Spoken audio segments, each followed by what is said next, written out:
Welcome to the Rim Break Rodeo. We hope this video helps. You start by getting the essentials ready. Install Shareit on your Windows PC and the mobile app on your phone because the apps establish a direct link. Once done, enable Wi-Fi on both devices and permit local network access. This ensures discovery.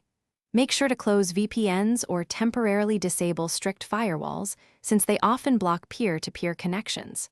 Now, with apps installed and network open, you're ready to create the transfer session and move to pairing. You now create the transfer link. Open Shareit on your PC and choose Receive so the app can generate a hotspot or accept the incoming connection. Then, on your phone, tap Send, pick the photos or files you want, and either scan the PC's QR code or tap the PC icon in the device list. Once you confirm prompts, the devices pair and begin transfer.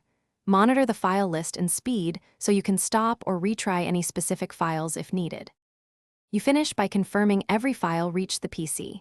Open Shareit's received view or check your downloads and documents folders to verify. If a transfer fails, first toggle Wi-Fi and restart Shareit on both devices because reinitializing the hotspot often clears discovery problems.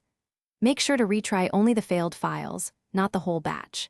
If issues persist, reinstall Shareit or fall back to USB or FTP transfer. These steps resolve. Thanks for watching. Consider subscribing if we helped you.